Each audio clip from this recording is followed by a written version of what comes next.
睇睇財博 Form 5 Equation of Circle MC Quiz 嘅第9題。Consider the equation of two circles 啦，C1 係 x 二次加 y 二次加 10x 減 12y 減3等於0啦，and C2 係 x 二次加 y 二次減10x 加12y 減3等於0。Which of the following is a true 啦？好啦，首先第一個 option 先，the two circles are concentric。咁呢個 concentric 簡單嚟講即係佢哋有同一個 centre。咁首先對於 C1 嚟講咧 ，centre 咧其實係負5正6。對於 C2 嚟講咧，佢哋 centre 咧係正5同負6。咁所以第一個 option 錯。好啦，到第二個 option 啦。The two circles have the same radius。好啦，咁我哋計下 C1 嘅 radius 係幾多先 ？C1 嘅 radius， 咁啱計咗 centre 啦，即係負5嘅2次，再加6嘅2次，減負3，即係加3啦，都係開方64，即係等於8。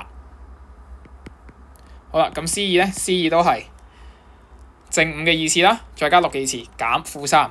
都係等於緊8，咁所以 radius 一樣，咁所以 option 2係啱，咁所以我哋可以查咗 B、C， 咁剩低 A 同埋 D 啦，咁所以我哋成日需要判斷埋3個 option 究竟啱唔啱。咩叫 touch each other？ 咁簡單嚟講，我哋 touch each other 嘅意思即係講話兩個圓形係互相咁樣黐埋一齊嘅啦。咁其實我哋淨係需要知道，如果佢哋嘅 centre 之間嘅距離係 centre between centre distance 啦。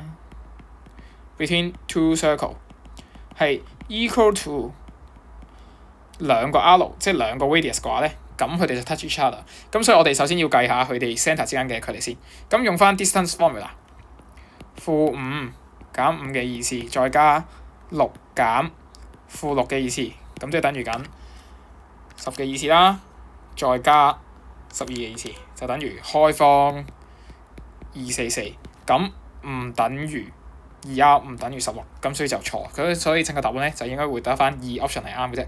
咁正確答案咧就係 A for apple 啦。